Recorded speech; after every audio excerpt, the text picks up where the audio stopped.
శుక్లాం బ్రహ్మవిచారసారపరమామాద్యాం జగద్వ్యాపినీం వీణాపుస్తకధారిణీమభయదాం జాడ్యాంధకారాపహాం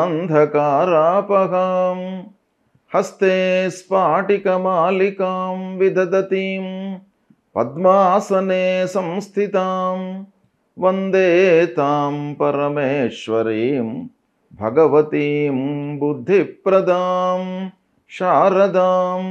శ్రీ మహాగణాధిపతయే నమః. శ్రీ మహాసరస్వత్యై నమః. శ్రీ గురుభ్యో నమః. 2024 సంవత్సరం డిసెంబర్ మాసంలో ధనుస్సు రాశిలో జన్మించినటువంటి వారికి, అంటే ధనుస్సు రాశి జాతకులకు గోచార ఫలితాలు ఎలా ఉన్నాయో తెలుసుకుందాం. ముఖ్యంగా ఈ డిసెంబర్ మాసంలో సూర్యుడు ద్వాదశ జన్మస్థానాల్లో సంచరిస్తున్నాడు, ప్రతికూలంగా ఉన్నాడు. కుజుడు అష్టమ స్థానంలో సంచరిస్తున్నాడు, చాలా ప్రతికూలంగా ఉన్నాడు. బుధుడు ద్వాదశ స్థానంలో సంచరిస్తున్నాడు, ప్రతికూలంగా ఉన్నాడు. గురువు షష్టమ స్థానంలో సంచరిస్తున్నాడు, ప్రతికూలంగా ఉన్నాడు. శుక్రుడు రెండో స్థానంలో సంచరిస్తున్నాడు, అనుకూలంగా ఉన్నాడు. శని మూడో స్థానంలో సంచరిస్తున్నాడు, అనుకూలంగా ఉన్నాడు. రాహువు అర్ధాష్టమ స్థానంలో ప్రతికూలంగా ఉన్నాడు. కేతువు దశమ స్థానంలో ప్రతికూలంగా ఉన్నాడు. ఈ విధంగా గ్రహస్థితి ఉంది. ఎక్కువ గ్రహాలు ప్రతికూలంగానే ఉన్నాయి కనుక ఓవరాల్గా మనం చూసినట్టయితే గ్రహస్థితి ప్రకారంగా ప్రతికూలతని ఎక్కువగా గోచరిస్తుంది కనుక కొంత ఆచితూచి నిర్ణయాలు తీసుకోవాలి. కొన్ని విషయాలలో మట్టుకు మీకు అనుకూలత ఉంది.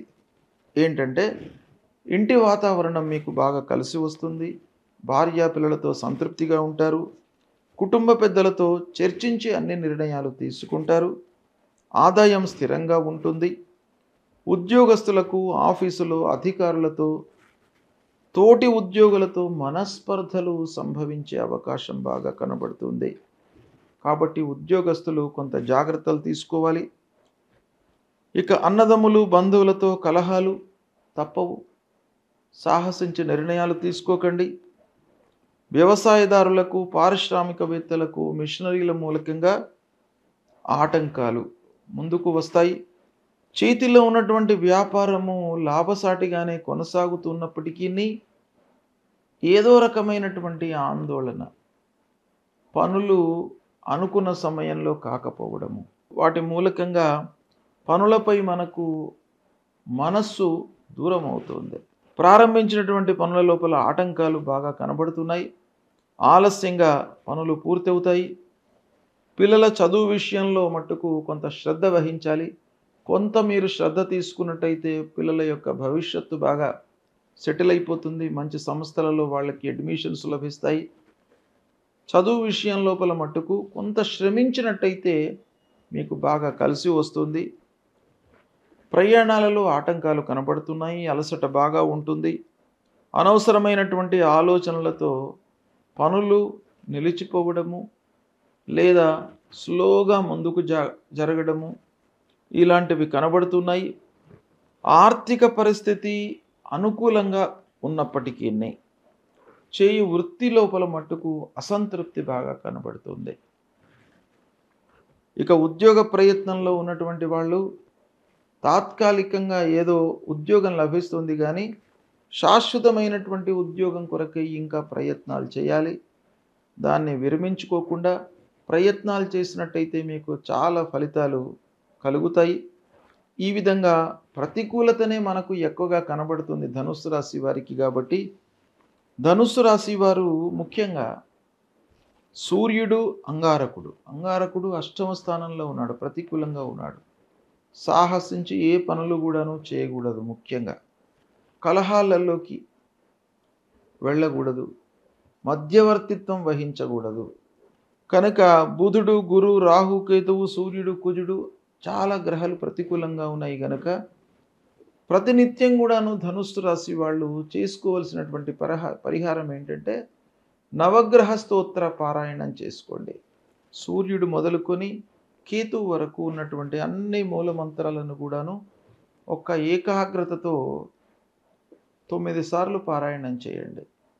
అన్ని గ్రహాల యొక్క అనుకూలత మీకు లభిస్తుంది. అనుగ్రహం లభిస్తుంది. ముందుగా సూర్య భగవానుణ్ణి మీరు సంతృప్తి చేసుకోండి. శారీరక ఇబ్బంది లేకుండా ఉంటుంది. మానసికంగా రుగ్మతలు రాకుండా ఉంటాయి. మనస్సు స్థిరంగా ఉండడానికై మీకు ఉపయోగపడుతుంది. సూర్యనారాయణుణ్ణి ప్రతినిత్యం కూడాను పూజించండి. సూర్యాష్టకము పఠించండి. ఆదిత్య హృదయ పారాయణం చేసుకోండి. ఇక అంగారకుడు చాలా ప్రబలమైనటువంటి అష్టమ స్థానంలో ఉన్నాడు. కుజాష్టమం అనేటువంటిది చాలా ప్రతికూలమైనటువంటి సంచారం గనక అనుకోకుండా మీకు ఇబ్బందులు, రిపేర్లు, భూతగాదాలు, అన్నదమ్ముల మధ్య మనస్పర్ధలు ఇలాంటివన్నీ కూడాను వచ్చేటువంటి అవకాశాలు ఉన్నాయి గనక సుబ్రహ్మణ్య స్వామి దేవాలయానికి వెళ్ళండి. లక్ష్మీ నరసింహస్వామిని కొలవండి. ఈ రెండు తప్పకుండా మీరు చేయాలి. అంతేకాకుండా కుజ భగవానుణ్ణి ప్రీతి చేసుకోవడానికి మూలమంత్రాన్ని పఠించండి. ధరణీ గర్భసంభూతం విద్యుత్ కాంచన సన్నిభం కుమారం శక్తిహస్తంచ మంగళం ప్రణమామ్యహం. ఈ మూలమంత్రాన్ని ప్రతినిత్యం చదవండి.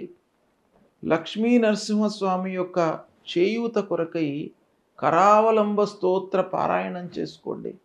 తప్పకుండా మీకు అనుకూలత లభిస్తుంది. ఇక గురు భగవానుడు షష్టమ స్థానంలో ఉన్నాడు. బుధుడు ద్వాదశ స్థానంలో ఉన్నాడు. సూర్యనారాయణుణ్ణి, శ్రీమన్నారాయణుణ్ణి, దత్తాత్రేయ స్వామిని కొలవండి. వీటి మూలకంగా మీకు ఇబ్బందులు లేకుండా ఉంటాయి. ఆలస్యము కలగకుండా ఉంటుంది.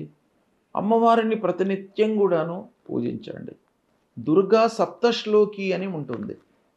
ఆ దుర్గా సప్తశ్లోకిని ప్రతినిత్యం కూడాను మీరు పఠించండి, పారాయణం చేసుకోండి. ఆ దుర్గామాత మూలకంగా ఆ సప్త శ్లోకాలను 7 శ్లోకాలు దుర్గామాతకు సంబంధించినటువంటివి మీకు అందుబాటులో ఉన్నాయి. కాబట్టి ఆ 7 శ్లోకాలను మీరు ప్రతినిత్యం కూడాను పఠించినట్టయితే తప్పకుండా మీకు భయము, ఆందోళన ఇలాంటివన్నీ లేకుండా, మానసిక ఇబ్బందులు మనకు కలగకుండా అమ్మవారు మిమ్మల్ని కాపాడుతారు. కాబట్టి ఇది ప్రతినిత్యం కూడాను చదువుకోండి. ముఖ్యమైనటువంటి శ్లోకం అందులో ఒకటి ఉంది. దుర్గే స్మృతా హరతి భీతిమశేష జంతోః స్వస్త్యై స్మృతా మతిమతీవ శుభాం దదాసి దారిద్ర్య దుఃఖ భయహారిణికా త్వదన్యా సర్వోపకారకరణాయ సదార్ద్ర చిత్త. ఈ మూల శ్లోకము ఇది చాలా పవర్ఫుల్ మంత్రం. ఇది మీరు ప్రతినిత్యం కూడాను జపించినట్టయితే ఆది వ్యాధులు లేకుండా ఉంటాయి మీకు. అంటే శారీరక ఇబ్బందులు, మానసికమైనటువంటి ప్రలోభాలు ఇవన్నీ కూడాను లేకుండా ఉంటాయి గనక ప్రతినిత్యం కూడాను ఈ శ్లోకాన్ని మీరు పారాయణం చేసుకోండి. శుభ ఫలితాలు కలుగుతాయి. శుభం.